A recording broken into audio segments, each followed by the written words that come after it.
সবচেয়ে নিরাপদ জায়গা মনে হচ্ছে কলকাতা। হ্যাঁ, আজকে তো উনি নিজ মুখে বললেন, সবার সামনেই বললেন। তো আমি আশা করছি যে তিনি তার কথা রাখবেন, আমাকে আসতে দেবেন।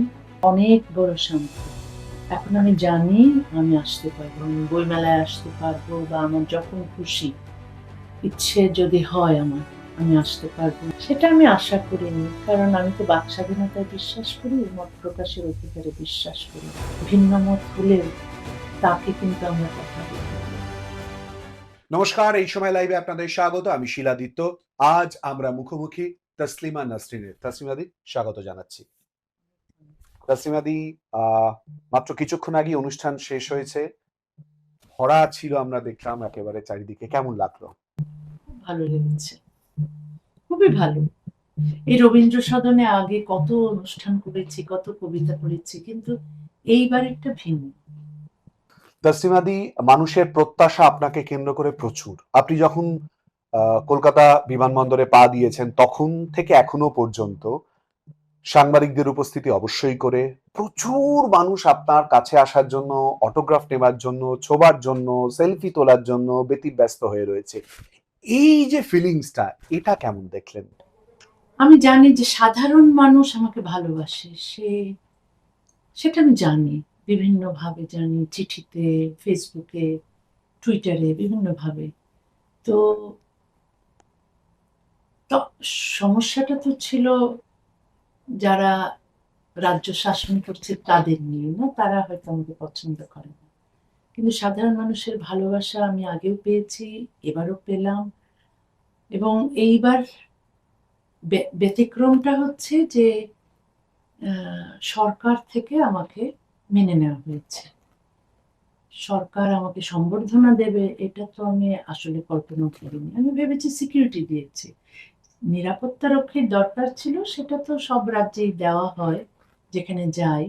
কিন্তু সব রাজ্যে এভাবে স্বাগত জানানো হয় না। সম্ভবত হয়েছে যেহেতু 19 বছর আমাকে রাজ্যে প্রবেশ করতে দেওয়া হয়নি আগে, সে কারণে। তো আমি সবার প্রতি খুব কৃতজ্ঞ যারা আমাকে এনেছেন। যে সংগঠন, 3টে সংগঠন প্রথম উদ্যোগ নিয়েছিলেন ওসমান মল্লিক, তার সংগঠনের নাম সেকুলার মিশন ট্রাস্ট, এবং আরো 2টো সংগঠন পরে যোগ দিয়েছে। এদের আমি ধন্যবাদ জানাই এবং পশ্চিমবঙ্গ সরকারকে ধন্যবাদ, কৃতজ্ঞতা আমি জানাচ্ছি। দিদি, আপনি যখন এই দ্বিতীয় প্রশ্নের কথা বলছিলেন বা উত্তর দিচ্ছিলেন, তাতে সরকারের অবস্থান সম্পর্কে স্পষ্ট কথা বললেন। আমি আরো স্পষ্ট করে বলি দিদি, সেই দিন সেই সময় আমি উপস্থিত ছিলাম। আপনাকে তাড়িয়ে দেওয়া হয়েছিল। সেই তাড়িয়ে দেওয়ার অন্যতম জায়গা, যে সরকার তখন ছিল আরো খোলাখুলি বাম সরকার, তার মানে তারা পারেনি আপনাকে আটকে রাখতে, আপনাকে নিজের ঘরের মেয়ে করে রাখতে পারেনি, তাই তো? হ্যাঁ, চেষ্টা করলে হয়তো পারতো, কিন্তু চেষ্টাটা করেনি। অনেক সময় মনে হয় যে আহ ওর বিরুদ্ধে কিছু লোক আছে, তাহলে কি ওকে ওকে কি রাখা যায়, সেই চেষ্টাটা হয়তো করতে পারতেন। আহ কেউ যদি অপোজ করে, তার লেখা পছন্দ করে না করে, তাহলে কি তাকে বের করে দিতে হয় কোনো লেখককে, কোনো শিল্পীকে? বরং যারা তাকে মানছে না, যারা তার বাক স্বাধীনতা মানছে না, তাদেরকেই বলতে হয় যে তোমাদের এই গণতন্ত্রের বাক স্বাধীনতা মানতেই হবে। কিন্তু বাংলাদেশের সরকারও সেই কাজটা করেনি। যখন লোকেরা আমার ফাঁসির দাবি করলো, যখন ফতোয়া জারি করলো, আমার মাথার মূল্য ধার্য করলো, তখন তো দোষটা ওদের। কারণ ফতোয়া তো নিষিদ্ধ। তুমি এক বলতে পারো না ওর মুন্ডুটা কেটে নিয়ে এসো, তাহলে তোমাকে এত লক্ষ টাকা দেবো বা এত কোটি টাকা দেবো, এটা তো বলতে পারে না কেউ। না, এটা তো অপরাধ। কিন্তু এই অপরাধটি করে মানুষ পার পেয়ে যাচ্ছে, কারণ তারা ধর্মের ধ্বজাধারী, তারা ধর্মীয় মৌলবাদী, তারা জিহাদি, তারা সন্ত্রাসী। ওদেরকে কেন কোনো সরকারকে ভয় পেতে হবে? ভয় পেলে, যদি কোনো লেখককে না চায়, শিল্পীকে না চায়, যদি সরকার সেই লেখক এবং শিল্পীকে বের করে দেয় বা কারাগারে নিক্ষেপ করে, তাহলে ওই হুমকিদাতা যারা আছে তারাই শক্তিমান হয়। তো এইরকম ভারতীয় উপমহাদেশে এটা বারবার দেখছি। কলকাতায় এটা ঘটবে এটা আমরা আশা করিনি। আমি আশা করছি এখন যে সম্ভবত আর ঘটবে না এমন এমন কাণ্ড। তো বাংলাদেশে এখনো হচ্ছে, পাকিস্তানে হচ্ছে।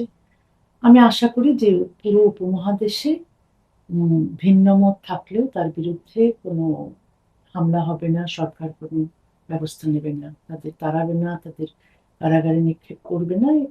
বাংলাদেশে একটা মুক্তবুদ্ধি বা মুক্তচিন্তক যারা আছেন তাদের কেউ খুনও করবে না বা তাদের বিরুদ্ধে সরকার যাবে না, এটা আশা করছি। আমি জানি না কতটুকু, তবে আমি আশা করছি পশ্চিমবঙ্গে যেন আর এই ঘটনা না হয়। আমার ঘটনা দিয়েই হয়তো এরকম হবে এখানে, যে যারা ভিন্ন মতের মানুষ, যারা মুক্ত চিন্তার মানুষ, তারা তাদের মনের কথা বলতে পারবে, তাদের বিশ্বাসের কথা বলতে পারবে, এবং সেই কথা যদি অধিকাংশ মানুষের পছন্দ না হয় তাহলেও তারা নিরাপদ থাকবে এবং তারা নিরাপদেই বাস করবে এই বঙ্গে। আপনি নতুন সরকার, রাজ্যের মুখ্যমন্ত্রী শুভেন্দু অধিকারী, তার প্রতি এই আস্থা দেখাচ্ছেন এবং আজকে আমরা অনুষ্ঠান মঞ্চেও দেখেছি সেই ছবি। মুখ্যমন্ত্রী শুভেন্দু অধিকারী বলেছেন আপনি আসবেন, আপনি আসবেন, এ কথা বারবার করে বলেছেন এবং আপনার নিরাপত্তা সুনিশ্চিত করে দিয়েছেন রাজ্যের মুখ্যমন্ত্রী। এটা লেখিকা তাসলিমা নাসরিনের কাছে, বাংলাকে ভালোবাসেন যে তাসলিমা নাসরিনের কাছে কতটা শান্তির? এটা অনেক বড় শান্তি। এখন আমি জানি আমি আসতে পারবো, আমি বইমেলায় আসতে পারবো, বা আমার যখন খুশি ইচ্ছে যদি হয় আমার, আমি আসতে পারবো, আমি বিভিন্ন কবিতা উৎসবে আসতে পারবো, কেউ যদি ডাকে আমি আসতে পারবো। এটা আমি এতদিন 19 বছর আমি আসতে পারতাম না। আমাকে অনেকেই আমন্ত্রণ জানিয়েছে, আমাকে বিভিন্ন লিট ফেস্টে ডেকেছে, আমি আসতে পারতাম না। বইমেলা যখন হচ্ছে আমার মন এখানে পড়েছিল, কারণ আমার বই আছে, বিভিন্ন স্টলে আমার বই আছে, কিন্তু আমি আসতে পারিনি। আমার পাঠক আছে, যে পাঠকেরা আমার অটোগ্রাফ চায় বা আমার সঙ্গে দুটো কথা বলতে চায়, আমি আসতে পারিনি। আমার নির্বাসন নামে একটা আমার বইয়ের উদ্বোধন অনুষ্ঠান হওয়ার কথা ছিল, সেটাও অডিটোরিয়াম বন্ধ করে দেওয়া হয়েছে, তালা বন্ধ করে দেওয়া হয়েছে, হবে না। এখানে আমার গল্প নিয়ে একটা মেগা সিরিয়াল হতে যাচ্ছিল, হোর্ডিংও টাঙানো হয়েছিল, সব হোর্ডিং খুলে ফেলে দেওয়া হয়েছে। আপনি কি এটা তৃণমূল আমলের পরিপ্রেক্ষিতে বলছেন? তারপর বই ব্যান করেছিল পশ্চিমবঙ্গের সরকার, বাম সরকার। সেই ব্যান থেকে যখন হাইকোর্ট মুক্তি দিল বইটাকে, তারপর থেকেই সরকার আমাকে বলছে যে চলে যাও এই রাজ্য থেকে। তো আমি যাইনি। 2005 থেকে আমি বলছি আমি যাব না। 2006-এও চাপ এসেছে, আমাকে চলে যেতেই হবে, আমি যাইনি। আমি তো আমি যাইনি, কিন্তু শেষ পর্যন্ত যেতে হলোই, কারণ আমি একা কত পারবো না। আমি সত্যের পক্ষে ছিলাম, অন্যায়ের বিপক্ষে ছিলাম, কিন্তু তারপরেও কাজ হয়নি, শেষ পর্যন্ত আমাকে চলে যেতেই হলো। সে তো ইতিহাস, সে আমি লিখেছি, আমার বই আছে নির্বাসন নামে ওখানে। তারপরেও যে আমি থাকতে পারছি এসে, আমাকে তো ভারত থেকেই বের করে দেওয়া হয়েছিল, তারপরও আমি এই এই যে ভিসাটা রিনিউ করে যেতাম প্রতি মাসে, থাকতে না পারলে। মানে তুমি রিসাইড করতে পারো, তুমি রেসিডেন্স পারমিট পেতে পারো, কিন্তু রিসাইড করতে পারবে না। তো আমি সেটাও মেনে নিয়েছি, কিন্তু শেষ পর্যন্ত তার আর কিছু বলেনি, আমি থাকতে পারছি। আর এখন তো যেতেও পারলাম কলকাতায়, হয়তো কোনো একদিন যদি আমার ইচ্ছে হয় যে ঠিক আছে আমি ওখানে থাকতেও পারি, তাহলে হয়তো থাকবো। আমার মুখের প্রশ্নটা আপনি তো নিয়ে নিলেন। তাহলে কি তাসলিমা নাসরিনের স্থায়ী ঠিকানা হতে চলেছে কলকাতা? সেটা আমি জানি না, সেটা আমি জানি না। আর কিছুদিন যাব, দেখবো, মানুষের ভালোবাসা পেয়ে যাচ্ছি। যদি মনে হয় যে হ্যাঁ আমি থাকতে পারি তাহলে থাকবো। আমার কাছে সবচেয়ে নিরাপদ জায়গা মনে হচ্ছে কলকাতা। একটা সময় খুব অনিরাপদ ছিল, আর এখন মনে হচ্ছে নিরাপদ। আমার বাংলাদেশে আমি কোনোদিন যেতে পারবো না, এটা আমি জানি। ওই জিহাদিরা ঘোষণা দিয়েছে আমার লাশও যেন না আসে। লাশ যাবে না, লাশ আমি দান করেছি এই দিল্লির এইমস হাসপাতালে এবং নিউ ইয়র্কের ল্যাঙ্গন হাসপাতালে। যেহেতু এই দুই শহরে আমি অনেক থাকি, আগে তো কলকাতায় গিয়েছিলাম গণদর্পণ একটা সংগঠনের কাছে। তারপর যখন কলকাতা আমাকে আর আসতে দিচ্ছে না, তখন আমি আমি তখন এইমসে দিয়েছি দিল্লি। সুতরাং লাশ যাবে না কোথাও, লাশ যাবে বিজ্ঞানের প্রয়োজনে, যেটা আমি মরণোত্তর দেহদান করে দিয়েছি। কিন্তু এই জীবিত থাকাকালীন যদি আসতে পারি, সেটাই তো সত্যিকারের আশা। আমি মৃত্যুর পরে কি হবে সেটা নিয়ে আমি ভাবি না। আমি ভাবি যে আমার জীবদ্দশায় যা হচ্ছে, জীবদ্দশায় আমি আজ যে আনন্দ পেলাম, আজ যে অভিনন্দন পেলাম সাধারণ মানুষের, আজ যে আমি সংবর্ধনা পেলাম, ভালোবাসা পেলাম, তার তুলনা হয় না। এটা আমি চিরকাল মনে রাখবো। কলকাতা যত দুঃখ দিয়েছিল, আজ একদিনে যেন আমি সব দুঃখ ভুলে গেছি। দুঃখ দিয়েছিল 19 বছর, কলকাতা তো আমাকে 19 বছর ফিরিয়ে দিতে পারবে না, কিন্তু একটা দিন দিয়েছে আজকে, যে দিনটা 19 বছরের দুঃখ ভুলিয়ে দিয়েছে। আপনি একটু আগে বললেন আমি একলা কত পারবো। 2005 থেকে আপনার উপরে চাপ এসেছিল, 2006 সেই চাপ আরো বেড়েছিল। আপনি তো একলা পারলেন দিদি। আজকে তো সেটা প্রমাণ দিয়ে দিল কলকাতা, তাই নয় কি? হ্যাঁ, তারা আসলে ভালোবাসতোই, কিন্তু অনেকে না শাসকের ভয়ে উচ্চারণ করতে পারে না নাম। কোন শাসক? নিষিদ্ধ ছিল নাম, কেউ আমার লেখা ছাপাবে না, কেউ আমার বই ছাপাবে না, এমনই তো নিষিদ্ধ ছিলাম। আসলে যদি কাউকে নির্বাসন দেয় কোনো সরকার, তখন বিভিন্ন প্রতিষ্ঠান ভেবে নেয় ও এখন নিষিদ্ধ, ওর থেকে দূরে থাকবো। কিন্তু যখনই আবার কোনো সরকার মেনে নেয় বা আপন করে নেয়, তখনই আবার সব প্রতিষ্ঠান আবার ডাকে, তখন প্রতিষ্ঠান তাদের ভালোবাসা দেখায়।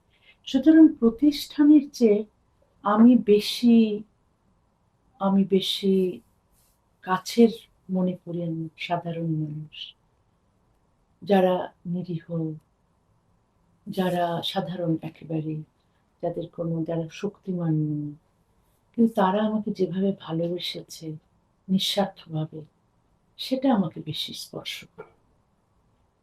আপনি তো লড়াই করে যাচ্ছেন দীর্ঘদিন ধরে। আপনি একটু আগেই বললেন বাংলাদেশে আর আপনি হয়তো ফেরত যেতে পারবেন না, হয়তো না, আপনি দাঁড়িয়ে টেনে দিলেন ফেরত যেতে পারবেন না।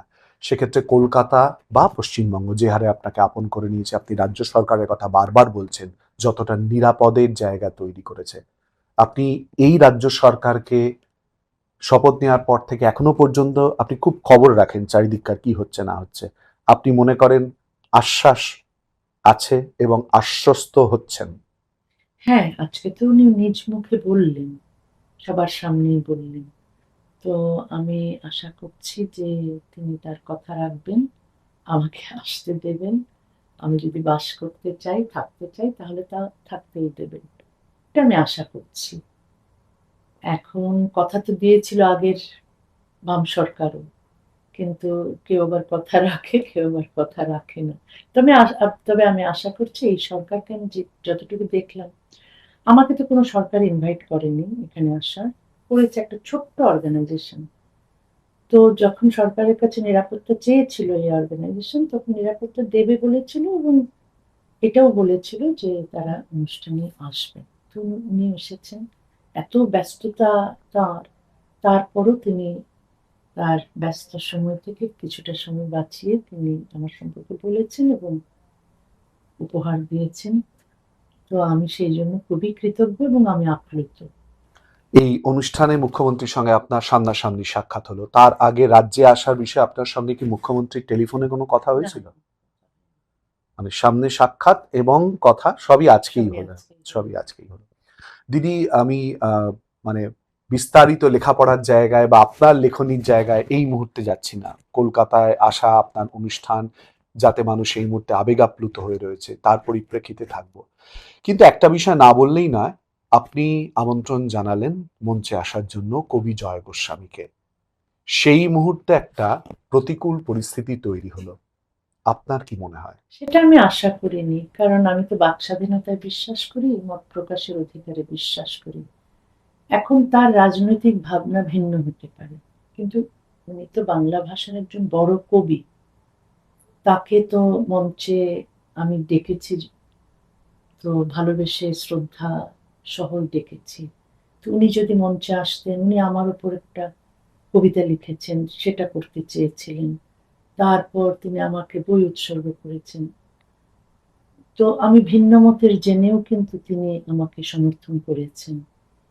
আর এই তো আমি যে কথাগুলো আমার বক্তব্যে বলেছি, যে ভিন্ন মত হলেও তাকে কিন্তু আমরা কথা বলতে দেব। ভিন্ন মতের হলেও, ভিন্ন বিশ্বাসের হলেও তাকে কিন্তু আমরা বন্ধ করব না তার কথা বলা। সেটাই তো আমি আমার ভাষণে বা আমার স্পিচে বলেছি। সেটা যদি হতো তাহলে খুশি হতাম। আমি তো এই এই যে রাজনৈতিক বিশ্বাসের লোকেরা আমার পাশে বসেছিল, আমি তো তাদের দলের যে যে বিশ্বাস, সেটা তো আমার বিশ্বাস নয়, এক নয়, কিন্তু আমি তো বসেছি, আমি আমার কথা বলেছি। আমি তো অন্য যে কোনো রাজনৈতিক বিশ্বাসের লোকের সঙ্গে আমি বসতে পারবো, কথা বলতে পারবো, কিন্তু আমার বিশ্বাসটা অটল থাকবে। আমার বিশ্বাস বিলিয়ে দিয়ে নয়। সবার মধ্যেই যদি আমি আমার আমিত্ব নিয়ে, আমার নিজের আদর্শ নিয়ে আমি থাকতে পারি, তাহলে তো কোনো অসুবিধা নেই। আমি যে কারোর সঙ্গে মিশতে পারি, যে কারোর সঙ্গে কথা বলতে পারি, যে কারোর সঙ্গে আলোচনায় বসতে পারি। আমি চেয়েছিলাম আমার এই অনুষ্ঠানে হয়তো লেখক, কবি, সাহিত্যিকরা থাকবে, কিন্তু ভিন্ন মতের মানুষরা ছিলেন বলে আমার কিন্তু একটু অসুবিধে হয়নি। আমি যখন আমি যখন নিজের বক্তব্য পেশ করেছি, আমি তো নিজের আদর্শের কথা বলেছি, যেটা হয়তো তাদের আদর্শের সঙ্গে মেলে না। ওটুকুই, যে আমরা যার যার আদর্শ মেনে চলবো, পরস্পরকে আমরা শ্রদ্ধা করব এবং একসঙ্গে বাস করব। কিন্তু আমার আদর্শের সঙ্গে মেলে না বলে তাকে আমি তার বিরুদ্ধে আমি কাজ করব, তাকে আমি জেলে ভরবো, আহ, তাকে আমি সরিয়ে দেব মঞ্চ থেকে, বা তাকে আমি কথা বলতে দেব না, তার বই নিষিদ্ধ করব, বা তাকে নির্বাসনে পাঠাবো। আমি তো তার বিরুদ্ধেই কথা বলতে এসেছি। পছন্দ হবে না, কিন্তু তার কথা শুনতে হবে।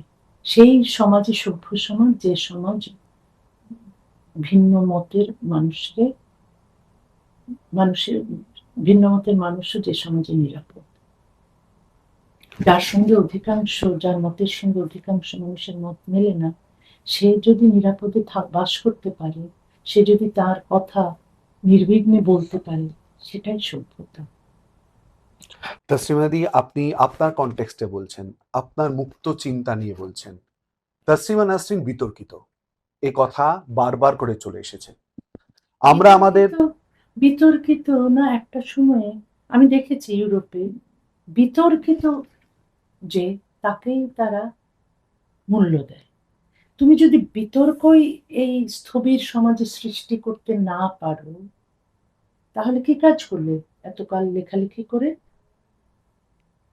তুমি এখানে নারী বিদ্বেষ আছে, এখানে নোংরা পুরুষতন্ত্র আছে, এখানে অন্যায় আছে, অত্যাচার আছে। তুমি যদি এগুলোর বিরুদ্ধে কথা বলো, যারা নারী পুরুষের অধিকার মানে না, নারী পুরুষের সমান অধিকার মানে না, তারা বিতর্ক করবে।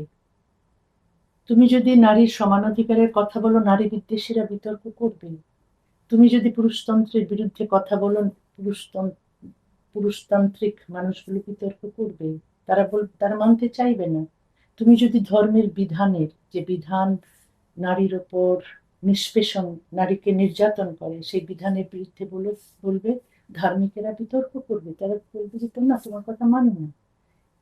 পৃথিবীতে যে যারাই সমাজটাকে সভ্য করতে চেয়েছে, বদলাতে চেয়েছে, তাদের বিরুদ্ধে মানুষ দাঁড়িয়েছে এবং বিতর্ক তৈরি হয়েছে। বিতর্ক তৈরি হওয়া সভ্য সমাজের লক্ষণ। তারপর মানুষ দেখবে কোনটা বেছে নেবে। বিতর্ক তৈরি করে যারা মানতে চায় না, তারা যে লেখে, যে নতুন কথা বলে, তারা বিতর্ক তৈরি করেন। তারা একটা সত্য কথা বলে, কিন্তু যারা মিথ্যের সঙ্গে বসবাস যারা, তারা বিতর্ক তৈরি করে। এবং তখনই সাধারণ মানুষ বেছে নেবে তারা মিথ্যের সঙ্গে বাস করবে না সত্যের সঙ্গে বাস করবে। একটা একটা স্থবির সমাজে, যে সমাজ আদিকাল থেকে একই রকম ভাবে চলছে, বিবর্তন হচ্ছে না, সেই সমাজকে তুমি যদি নাড়া না দাও, তুমি লিখে কি লাভ? আমার মনে হয় আমি লিখে কি লাভ করছি? আমি কি ফুল পাতা নদী সমুদ্র নিয়ে লিখবো? না, আমি চাইছি সমাজটাকে আমি লেখার মাধ্যমে বদলাতে।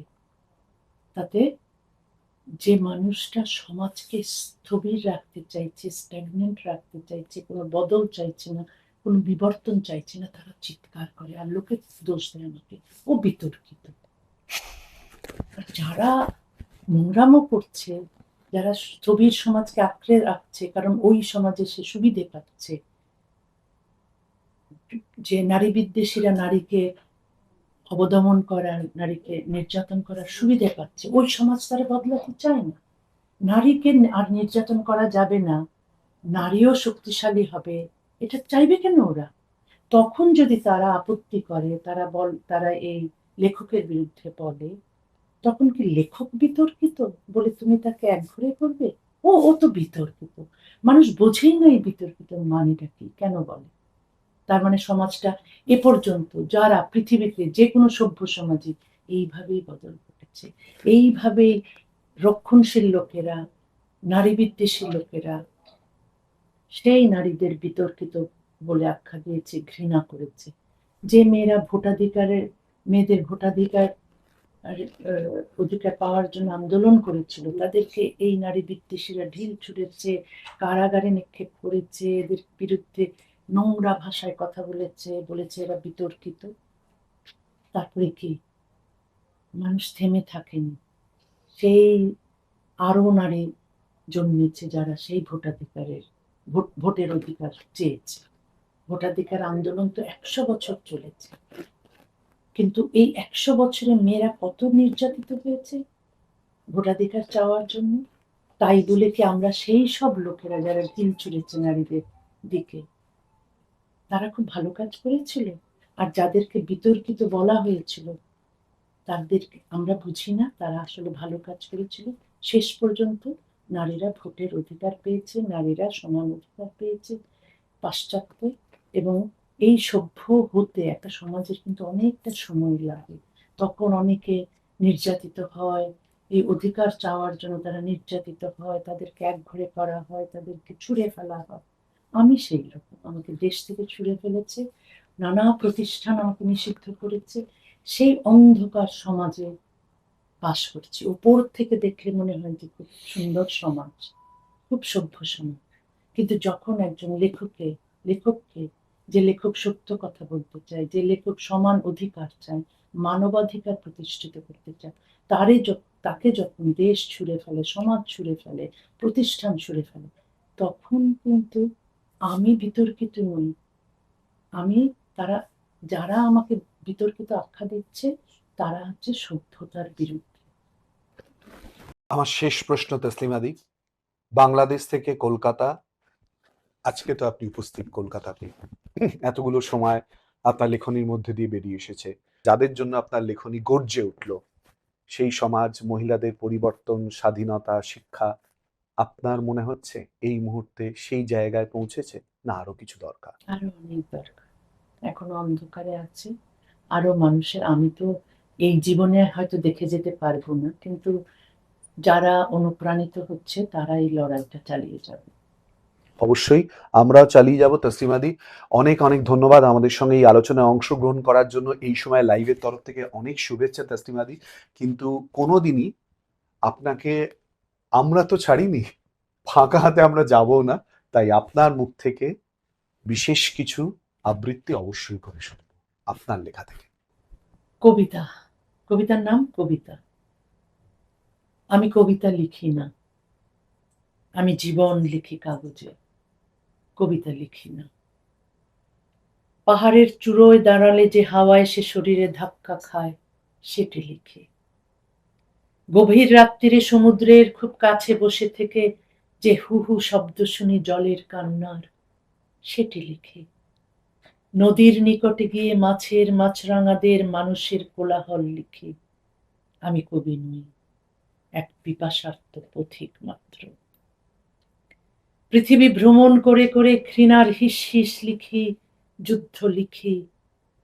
লাশের স্তূপ থেকে দুর্গন্ধ বেরোয়, সেটি লিখি। আমি ভালোবাসাও লিখি, খুব গোপনে লিখি। খুনোখুনিতে লোকেরা ব্যস্ত হয়ে গেলে লিখি, লিখে রাখি। কলম দোয়াত কিছু না পেলে আঙুলের রক্ত দিয়ে লিখি, তবু লিখি। যতদিন পথ আছে পথের কাঁটাগুলো লিখে যাব, দুঃখ কষ্ট লিখে যাব, হাহাকার লিখে যাব, মানুষের ঈর্ষার ক্রোধের আওয়াজ লিখে যাব, অরণ্য পোড়ার আগুন লিখে যাব, চড়ুইয়ের চিতার আর চিত্রল হরিণের ঊর্ধ্বশ্বাস ছুটোছুটি লিখে যাব। সব খেলা শেষ হলে, সকলে ঘুমিয়ে গেলে ভালোবাসা লিখে যাব। থ্যাংক ইউ সো মাচ দিদি, অনেক অনেক ধন্যবাদ। আমরা কথা বললাম তাসলিমা নাসরিনের সঙ্গে, অনেক আবেগ অনেক ভালোবাসা যে জড়িয়ে রয়েছে সে কথা আবারও বারবার করে ফুটে উঠল এই সময় লাইভে। আজকের মতো এই সাক্ষাৎকার এই পর্যন্তই। চোখ থাকুক আপনাদের অবশ্যই করে এই সময় লাইভে, আর মন থাকুক তাসলিমা দির লেখায়। Thank you so much.